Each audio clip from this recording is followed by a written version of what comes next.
자, 계속해서 잠언 3장 30절부터 너는 압제자를 시기하지 말며 그의 길에서 아무것도 취하지 말라. 이는 마음이 비뚤어진 자는 주께 가증하나 주의 은밀하심은 의로운 자와 함께 있음이라. 악인의 집에는 주의 저주가 있으나 의인의 처소에는 주께서 복을 주시는도다. 진실로 그는 조롱하는 자들을 조롱하시나 겸손한 자에게는 은혜를 베푸시느니라. 현명한 자는 영광을 유업으로 받을 것이나 어리석은 자가 높임을 받는 것은 수치가 될 것이니라. 여기 보면은 다른 사람이 해치지 않았다면 까닭없이 그와 다투지 말라고 그랬습니다. 그냥 다투지 말라 그런 게 아니고 까닭없이 그랬습니다. 우리 주님이 그렇게 해줘. 까닭 없이 형제를 미워하는 자는 지옥불의 위험에 처하게 될 것이다. 까닭 없이. 그런데 많은 성경들이 그 까닭 없이라는 말을 삭제해 버렸어요. 그래가지고 주님은 정말 무조건 화만 내도 지옥에 던져버리는 그런 분으로 만들었습니다. 참 이렇게 그 한마디를 삭제할 때, 그 하나님의 말씀을 삭제할 때 그게 주님의 몸에 상처를 내는 거 아니겠습니까? 그런데 이런 일을 악한 자들이 지금도 계속 하고 있기 때문에 성경은 하나님이 한 권만 썼는데 그렇게 수많은 성경이 서점에 가면 진리하게 있습니다. 성경 한 권만 다시 고쳐가지고 개정해서 내놓게 되면은 엄청난 수입이 보장됩니다. 성경은 판권이었기 때문에, 누가 개인이 소유한 판권이었기 때문에 누구든지 성경을 번역해서 더 좋은 번역이다 이렇게 내놓게 되면은 그 사람은 돈을 벌게 되어 있습니다. 그렇기 때문에 결국은 돈이냐 하나님이냐, 하나님의 말씀을 손상해서라도 돈을 버는 사람들은, 그 사람들은 하나님의 사람이라고 볼 수가 없겠죠. 자, 이 잠언에 보면은 이 다투는 일에 대해서 많이 나옵니다. 앞으로 이제 배우다 보면은 많이 나옵니다. 참 이렇게 성경을 까닭없이 삭제하는 사람, 까닭없이 까닭 없는 말을 삭제하는 사람, 이게 주님께서 그랬잖아요. 그 바리새인 서기관들에게 이 너희 눈먼 안내자들아, 너희는 하루살이는 걸러내고 낙타는 삼키는구나. 하루살이는 걸러내버려요. 우린 이런 거 다 안 합니다, 안 합니다. 그러고 큰 것을 꿀꺽 삼킨단 말이죠. 이게 뭐 오늘날에도 해당되는 말씀이죠. 자, 우리는 때로는 어쩔 수 없이 다투어야 할 때가 있습니다. 진리의 말씀 때문에 진리를 비방하는 사람, 말씀을 왜곡하는 사람, 이럴 때는 우리는 다툴 수밖에 없습니다. 또 이 교회에 사단이 보낸 여우들이 들어올 때, 그래서 포도 넝쿨을 망치려고 그럴 때 다툴 수밖에 없습니다. 그래서 어떤 목사님은 이런 얘기를 했어요. 목회자들은 양떼를 보호하기 위해서는 정말 사자처럼 으르렁거리고 쫓아내는 일이 있다, 이런 말씀을 한 분이 있어요. 왜냐하면 사도 바울도 그렇게 몇 년 동안을 눈물로 말씀을 가르쳤는데 가면서 뭐라고 그래요? 내가 가면 이리 때가 올 것이다. 이리 때가 올 것이다. 이게 보면은 많은 부흥사들이 집회를 하고 나면 말이죠, 교회를 아주 엉망진창으로 만들어서 그 교회 목회자를 완전히 그냥 녹화시키고 사람들이 그를 따르도록 하는 경우가 많이 있습니다. 이게 지금 참 양떼를 흩어버리고 목회자, 포도 넝쿨을 망치는 그런 사람들이 너무나 많습니다. 그렇기 때문에 이 교회 강단에는 함부로 아무나 세우면 큰일 납니다, 이거. 그러면 양떼들이 혼란이 오는 거예요.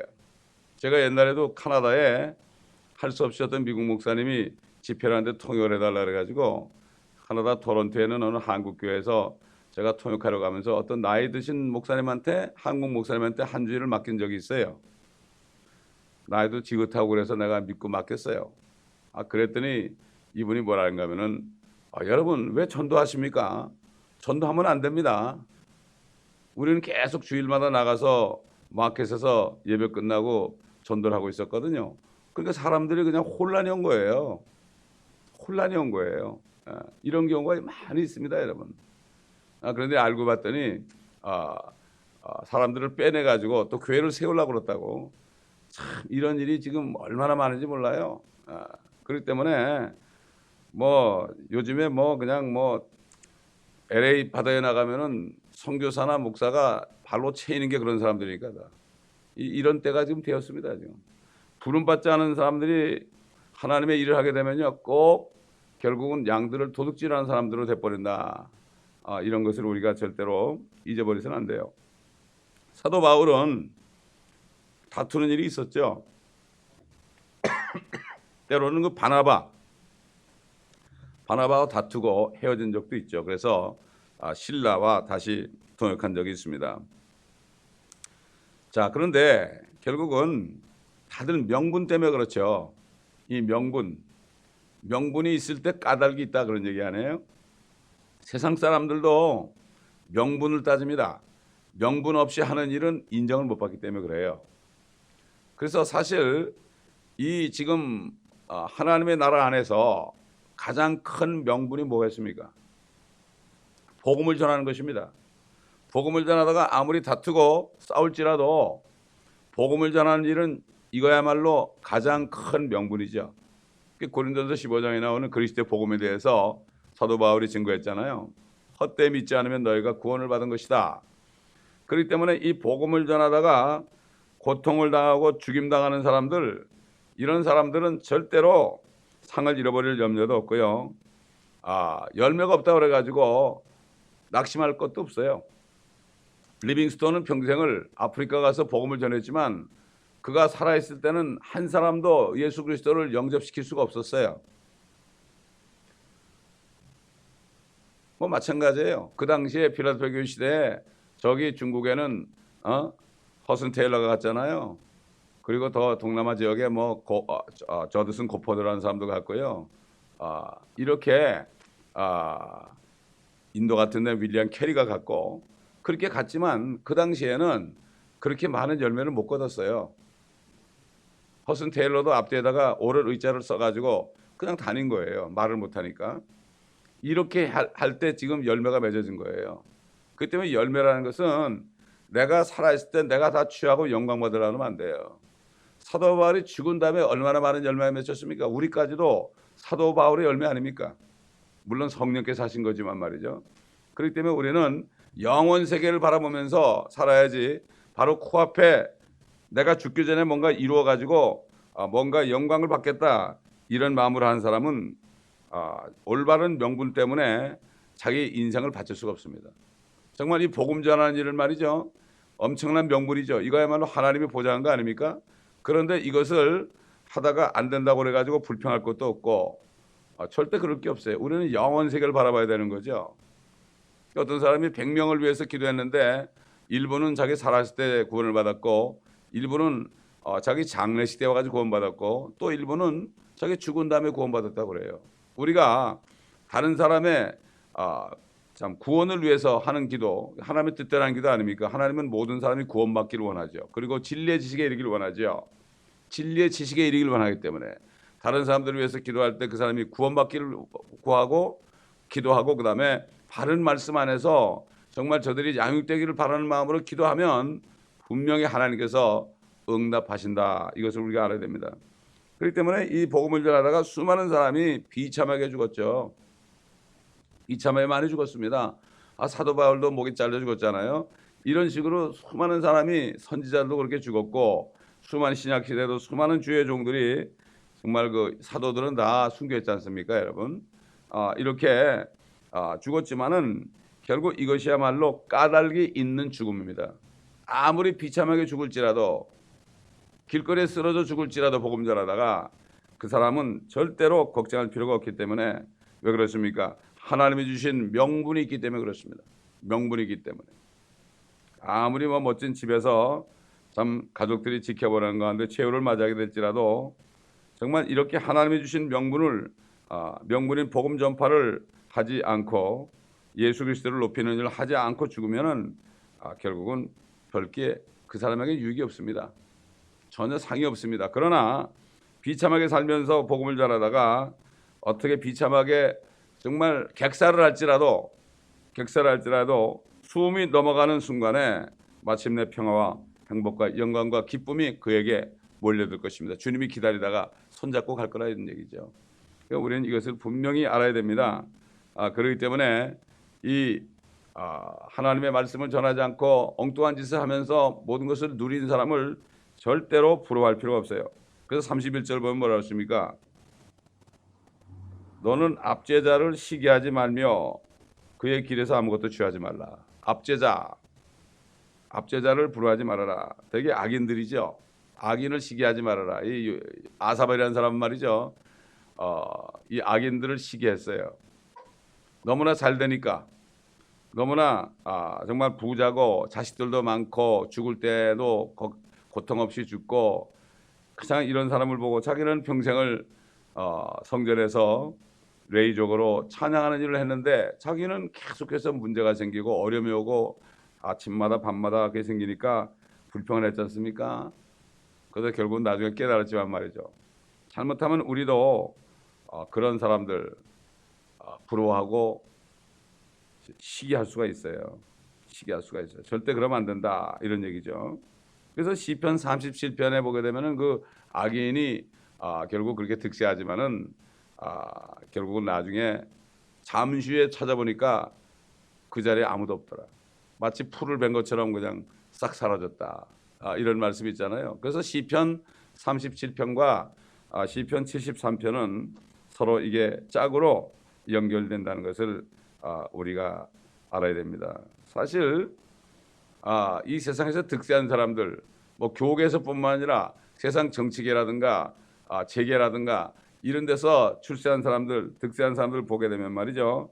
결국은 이 사람들이 어떻게 그렇게 됐느냐 뒤에 가서 조사해 보면은 다들 누구를 압제하고 누구를 죽이고 올라서고 그다음에 거짓말을 하고 사기를 치고 뭐 이런 식으로 해서 올라간 사람들이에요. 그런데 그런 사람들을 시기할 필요가 없어요. 그런데 사람들은 그런 줄 알면서도 그가 어떤 영광을 취하면은 부러워한단 말이죠. 부러워합니다. 마찬가지예요. 교회 목회자들도 그래요. 그냥 주님이 하신 일 이렇게 하면 되는데 누가 그냥 다른 방법으로 확 그냥 유명하게 되면은 속으로 슬쩍 그 사람을 시기하는 마음이 생길 수 있다는 얘기죠. 절대 그러지 말라는 얘기예요. 절대 그러지 말아라. 압제자를 부러워하지도 말아라. 그다음에 잠언 24장 보게 되면은 말이죠. 시기하지 말아라 이런 말씀이 있어요. 시기하지 말아라. 참 그렇기 때문에 참 희한하죠. 그 사람들이 어떻게 해서 그렇게 득세를 했는가, 재물을 모았는가, 어떻게 해서 그 사람이 대통령이 됐는가, 어떻게 해서 그 사람이 국회의원이 됐는가, 뭐 이런 식으로 예를 드는 거죠. 그렇게 했을 때 절대로 부러워하지 말아라, 시기하지 말아라. 근데 사람은 그렇지 않습니다. 그 사람이 탁 나타날 때 외모를 보고 말이죠. 거기에 눌려가지고 시기하고 부러워한 일을 하는 것을 많이 봅니다. 우리 육신이 그렇습니다. 그렇기 때문에 절대 그렇게 하지 말라. 이렇게 성령께서는 결국 솔로몬 왕을 통해서 말씀하신 거죠. 거기서 취하지 말아라. 절대 아무것도 취하지 말아라. 거기 가서 굽실거리면서 아무것도 취하지 말아라. 이건 정말 이 잠언 말씀은 한 절 한 절 말씀이 우리 마음판에 정말 새기지 않으면 이게 무슨 뜻인지 알 수가 없는 말씀들이에요. 다. 자, 그래서 32절 보니까 이는 마음이 비뚤어진 자는 주께 가증하나 주의 은밀하심은 의로운 자와 함께 있음이라. 가증한 사람들 이 잠언에 보게 되면은 이 가증한 사람들에서 많이 나와요. 많이 앞으로 공부하다 보면 말이죠. 예를 들어서 그 물건을 사고 파는데 속이는 사람들, 저울추, 다른 저울추 사는 사람들, 또 악한 마음으로 희생제를 드리는 사람들도 나오고요. 성경의 가르침을 비웃는 사람들, 조롱하는 사람들, 또 거짓말하는 사람들, 마음이 교만한 자들, 또 무죄한 피를 흘리는 손, 또 그다음에 항상 악한 일하고 해서 달려가는 그런 사람들, 악한 계획을 세우는 사람들, 또 형제간에 불화를 일으키는 사람들, 이런 사람들에 대해서 삐뚤어지고 가증한 사람들이다. 이렇게 잠언에 쭉 보면은 앞으로 계속 나오는 것을 우리가 이제 볼 수가 있습니다. 주의 은밀하심은 의로운 자와 함께 있습니다. 의로운 자와 함께 있습니다. 사도 요한이 예수님의 말씀을 들었죠. 너희 중에 한 사람이 나를 팔리라. 그러니까 사도 요한이 이렇게 주님의 무릎에 누워서 주님을 쳐다보고 있다가 그건 누굽니까? 그랬어요. 그 사람은 내가 빵 한 쪽을 내가 적셔서 주는 사람이다. 그러면서 이스카리ot 유다에게 주님이 주셨잖아요. 주님이 주시니까 결국 그가 어떻게 됐습니까? 그리고 이제 나갔죠. 그 은밀한 거. 그때 이제 그 마지막 만찬 때 주님이 이제 은밀한 걸 얘기해야 되잖아요. 그런데 그 마귀를 쫓아내고 그리고 은밀한 것을 얘기했습니다. 그리고 주님께서는 제자들 중에서도 베드로, 요한, 야고보 이 세 사람에 대해서 세 사람만을 불러가지고 은밀한 일을 할 때가 있었죠. 그렇기 때문에 하나님의 자녀들도요, 주님이 볼 때는 다 다릅니다. 그래서 그 감당할 수 있는 능력이 다 다릅니다. 그렇기 때문에 우리가 어떻게 하든지 이 땅에 사는 동안에 정말 주님이 기뻐하시는 그러한 제자들이 되도록 우리가 항상 겸손하게 나가야 되겠죠. 33절 보니까 악인의 집에는 주의 저주가 있으나 의인의 처소에는 주께서 복을 주시는도다. 악인 그러면은 구약에서 악인 단수면은 앞으로 물론 그 당시에 악인도 있지만은 오늘날의 악인도 있지만은 악인 그럴 때는 앞으로 나타날 진짜 악인 적그리스도를 얘기한다는 것을 우리가 알아야 됩니다. 그래서 시편 37편은 바로 적그리스도에 관한 예언이죠. 자, 결국 어떻게 됐습니까? 악인의 집에는 주의 저주가 있으나 의인의 처소에는 주께서 복을 주시는도다. 옛날에 법궤가 필리스탄에서 이제 다시 돌아올 때 말이죠. 그 사람들이 웃사라는 사람이 그걸 만지다가 그냥 죽었지 않습니까? 그러니까 다윗이 겁이 나가지고 그 법궤를 가져오는 것을 두려워했잖아요. 그러니까 오벳 에돔이라는 사람이 우리 집에 갖다 모시겠습니다. 그랬죠. 우리 집에 그 위험을 무릅쓰고 말이죠. 3개월 동안 그 오벳 에돔의 집에 그 법궤가 있었거든요. 하나님께서 그 집을 축복하셨다고 그랬어요. 그 축복을 받는 걸 보고 다윗이 이제 그 법궤를 옮겨왔죠. 그렇기 때문에 오늘날도 정말 의를 행하는 사람들에게는 위험을 무릅쓰고 참 어려움을 무릅쓰고 의를 행하는 사람들, 이런 사람들을 은밀하게 그 처소에서 복을 주신다는 것을 우리가 알아야 되고, 또 그다음에 그 주님 당시에 그 나사로와 마르다와 마리아 그 집에 주님이 자주 가셔서 식사하시고 그랬잖아요. 은밀하게 가셔가지고 그 가정에 복을 줬지 않습니까? 그래서 그 가정을 통해서 예수님이 내가 부활이요 생명이다. 나를 믿는 자는 죽어도 살겠고 살아서 나를 믿는 자는 영원히 죽지 아니하리라. 이 말씀을 주님이 그 집에서 선포했잖아요. 이게 그 처소에서 복을 받는 거 아니겠습니까? 그리고 그들의 이름이 성경에 기록됐잖아요. 참 이게 얼마나 큰 축복입니까? 이게 참 성경에 의인들로서 기록된 사람들, 주님을 믿는 사람들로서 기록된 사람들 그 얼마나 멋졌습니까? 생명록 아닙니까? 성경이 이게 사실은. 사도 바울도 자기와 동역하는 많은 자매들을 이름을 거론하면서 저들의 이름이 생명록에 있느니라 이렇게 증거한 것을 우리가 볼 수가 있습니다. 34절 보니까 진실로 그를 조롱하는 자들을 조롱하시나 겸손한 자에게는 은혜를 베푸시느니라. 조롱하는 사람들, 요즘에 무엇을 조롱합니까? 하나님의 말씀을 조롱하죠. 하나님의 말씀 가운데서도 주님이 이제 공중에 임하셔서 신부를 데려간다. 그 다음에 대환란이 온다. 그 다음에 주님이 재림한 심판한다. 그 다음에 천년왕국이 온다. 그 다음에 새 예루살렘에 간다. 이런 얘기들을 조롱해요. 다 비유라고 그러고 말이죠. 그런 얘기를 하면 조롱을 한다고 놀린단 말이죠. 조롱하는 자들을 주님이 조롱하신다.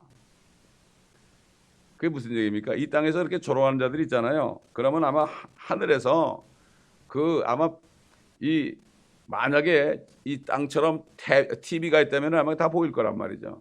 주님이 이렇게 보시다가 조롱하신다 이런 얘기죠. 그렇지 않습니까, 여러분? 옛날 파라오라는 사람이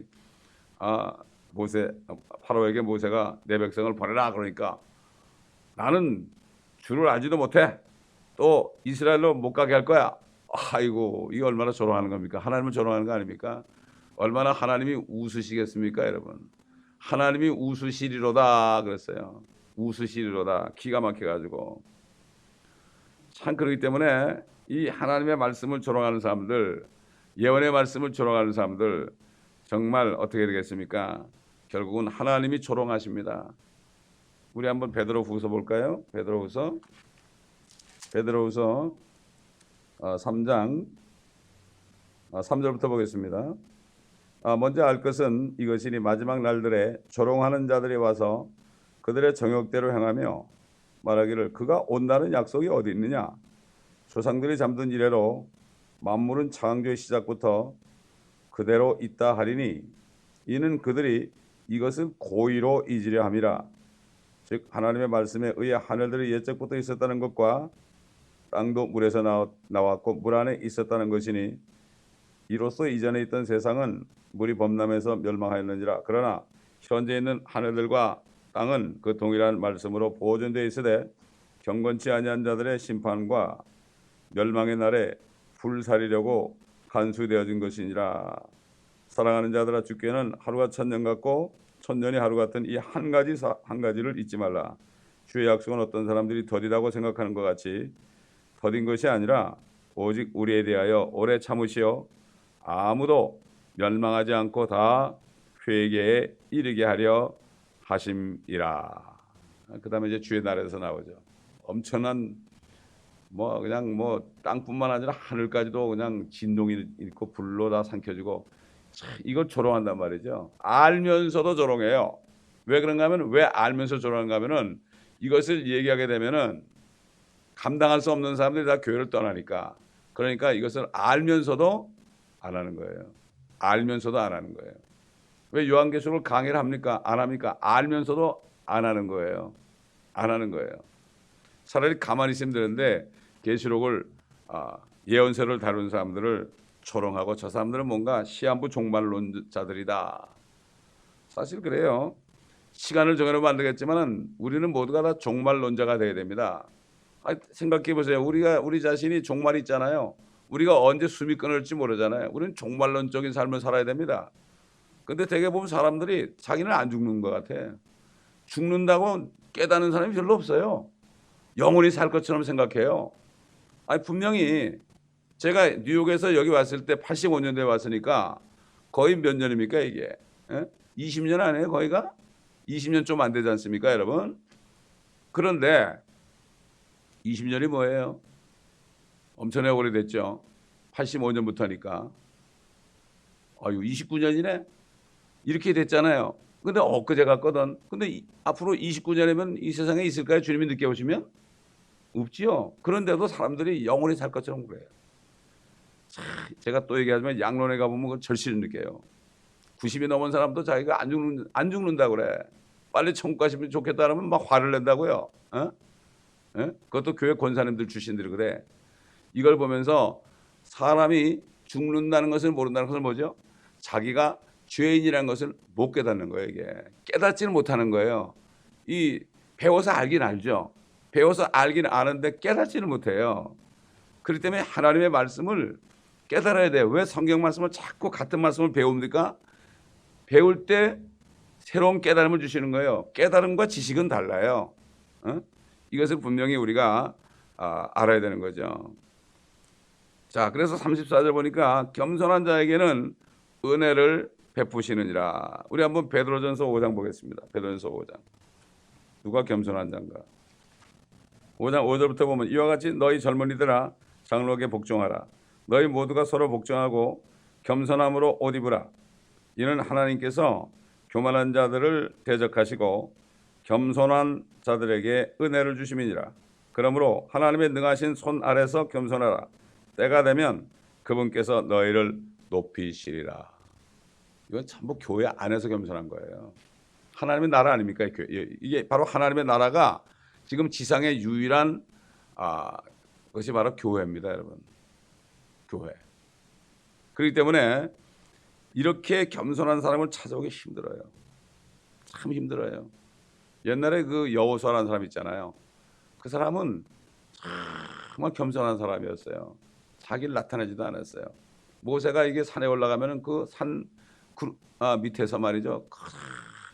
엎드려서 기도하고 있었어요. 그 사람. 사람들은 몰랐어요. 그가 뭘 하는지 몰랐다고요. 근데 하나님은 보고 계셨죠. 그러니까 모세를 불러들일 때 하나님이 여호수아를 그냥 세운 거예요. 어느 날 갑자기 세웁니다. 저는 이 교회도 그런 젊은 종이 그렇게 그 종을 하나님이 그렇게 세울 걸 믿고 있어요. 근데 대개 보면은 이 교회에 들어와 가지고 이 사역자들이 말이죠. 그 때를 못 참고 고개를 바짝바짝 들고 목회자에게 막 그냥 대들고 이런 게 너무나 많잖아요. 그런 일이 너무나 많아요. 이 성경대로 믿는 교회들도 그래요. 그렇기 때문에 겸손해야 돼요. 그래야만 하나님께서 높이는 거예요. 제가 목회를 시작할 때 주신 말씀이 바로 하나님의 능하신 손 아래 겸손하라. 때가 되면 너를 높이리라. 나는 몰랐죠. 우리가 이렇게 바른 말씀을 가지고 정말 이렇게 좁은 문으로 들어가서 좁은 길로 다니면서 참 이렇게 겸손하게 고개 숙이고 있어야 되는 걸 난 몰랐죠. 그냥 그때 말씀을 받고 그걸 안 잊어버린 거예요. 안 잊어버리고 있다 보니까 이게 이런 말씀이구나. 이 말씀을 제가 잊어버렸다면 벌써 목회를 그만뒀을지도 몰라요. 그렇지 않습니까, 여러분? 그렇기 때문에 이 하나님의 말씀이 마음판에 새겨지는 게 그렇게 중요한 거죠. 자, 그래서 35절 보면은 현명한 자는 영광을 유업으로 받을 것이나. 참, 이게 뭘까요? 영광을 유업으로 받을 것이나. 사도 바울이 그랬잖아요. 로마서 8장에 우리가 지금 받는 고난은 앞으로 우리가 받을 영광과 좋게 비교할 수 없도다. 우리가 받을 영광은 주님이 오실 때 주님으로 받는 멸류관을 얘기하는 거예요. 이것은 바로 천년왕국에서 통치권이 보여지는 걸 얘기하는 거예요. 이게 영광. 하나님의 영광은 우리 주님이 이제 이 땅에 재림할 때 받는 영광이고 그 영광과 더불어 너희도 그리스도와 함께 영광 가운데 나타날 것이니 너희 지체를 죽여라. 그리고 땅의 것을 생각하지 말고 위의 것을 생각하라. 고린도 교회 성도들에게 그랬지 않습니까? 영광이라는 말이 나올 때 이게 굉장히 중요한 말씀이에요. 이게 다 통하잖아요. 앞으로 너희가 받을 영광과 좋게 비교할 수 없다. 영광을 유업으로 받는 거예요. 우리 주님이 이 땅을 유업으로 받았잖아요. 시편 2편에 나오죠. 땅 끝까지 내게 줄 것이다. 내게 구하라 그랬잖아요. 아버지가 아들에게. 그래서 우리 주님께서는 너에게 성령이 임하시면 예루살렘과 온 유대와 사마리아와 땅 끝까지 이르러 내게 증인이 되리라 그런 거죠. 그러므로 이 지구라는 아름다운 지구 아닙니까? 그래도 가장 아름답잖아요, 지구가. 이런 위성이 어디 있습니까? 이런 별이 어디 있습니까? 이 별은 특별히 하나님께서 그리스도의 신부를 위해서 예비한 거예요. 주시는 거예요. 영원토록 통치합니다, 여러분. 그러니까 이 땅에 지금 압제자를 부러워하고 통치자들을 부러워하고 뭐 득세한 사람 부러워할 거 하나도 없어요. 한국도 마찬가지. 한국 보니까 뭐 세계지대 보니까 요만한 호케 하나 톡 튀어나오는데 거기도 반쪽에 갈라졌잖아요. 거기서 지금 뭐 누가 뭐가 되겠다고 싸우고 난리들이에요 지금. 예? 그럼 뭐가 되면 또 그냥 한 달에 하면은 또 득세하면 또 교만해지고. 이게 뭡니까? 우리는 전체를 봐야 돼. 이 지구 전체를 보면서 주님이 하신 약속을 우리가 보고 가만히 있고 주님의 말씀에 복종하는 삶을 살아야 됩니다. 그러면 어느 날 주님이 오실 때 우리를 이름을 부를 때 우리를 일으켜 주시는 거예요.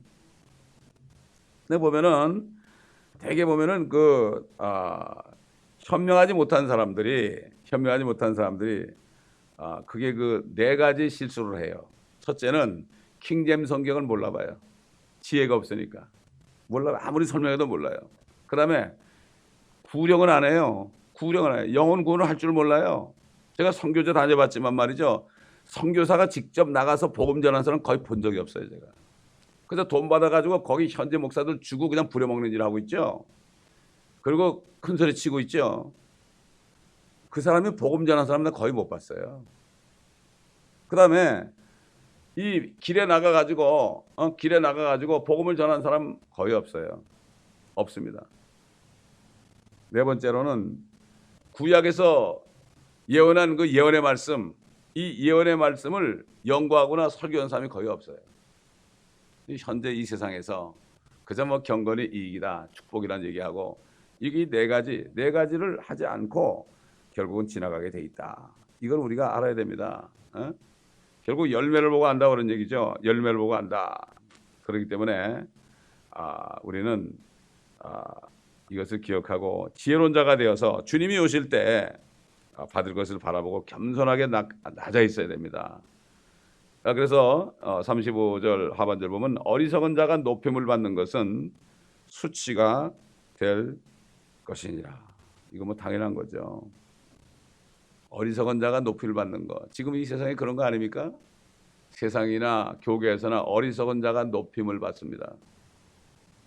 높임을 받고 그들에게 재물이 들어오면 그 재물로 사람들을 굴복을 시킵니다. 정치를 하려고 해도 돈이 없으면 못하고 교계에서도 총회장이 되려면 돈이 없으면 못합니다. 똑같습니다. 총회장 선거할 때 보면 똑같다고 그래. 세상 정치가들 말이죠. 잘못된 선거운동 하는 것처럼 그렇게 한다는 얘기예요. 뭐 사주고 뭐 그런 거. 이게 이렇게 돼 있다는 걸 알아야 되고 우린 절대로 그들을 부러워하거나 시기해서는 안 됩니다. 주님만 바라봐야 됩니다. 그럴 때 주님께서 아무도 알아주지 않고 그럴지라도 주님이 다 보고 계십니다. 주님이 다 보고 계시다가 이제 주님이 오실 때 이름 부르고 올라가면은 착하고 충성된 종아 네가 작은 일에 충성하였으니 내가 큰 것으로 맡긴다. 지금 이 세상에 있는 건 다 작은 일이에요. 앞으로 통치하는 통치권을 줄 뿐만 아니라 하나님의 지혜를 받았잖아요. 지혜로 천지를 창조했잖아요. 만물을 창조했잖아요. 그러니까 이제 천년왕국이 끝나게 되면 어떻게 되겠어요? 우리는 주님과 함께 다니면서 지혜로, 주님의 지혜가 있으니까, 주님의 공동 상속자니까, 주님의 아내니까 주님과 함께 다니면서 옛날 지구에서 빛이 있으라는 것처럼 또 땅은 모든 것을 내라 하는 것처럼 그렇게 할 때가 올 것으로 기대가 됩니다. 저는 저 달나라도 가서 그렇게 하면 그렇게 될 거고 토성이나 목성 가도 그렇게 될 거고 뭐 우리가 보이지 않는 엄청난 우주에 지금 셀 수 없는 하늘의 별은 셀 수 없죠. 그리고 하나님은 계속 만들 수 있죠. 왜? 손가락으로 만들어요.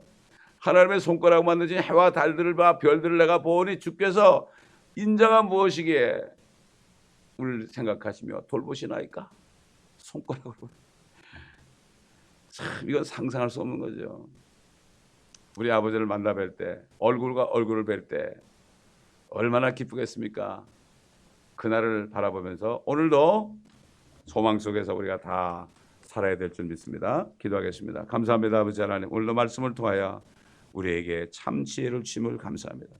짧은 말씀 구절구절마다 어떻게 우리 아버지의 그 사랑의 음성이 있는지, 지혜와 명철의 말씀이 있는지 이 말씀들을 하나도 잊어버리지 말고 오늘 하루 묵상하면서 살면서 아버지 하나님 하늘을 바라보며 이 땅을 바라보지 않고 아버지 하나님 세상 사람들을 바라보지 않고 주님만을 바라보며 오늘도 기쁨의 삶을 살게 도와주옵시고 평강의 삶을 살게 도와주옵소서.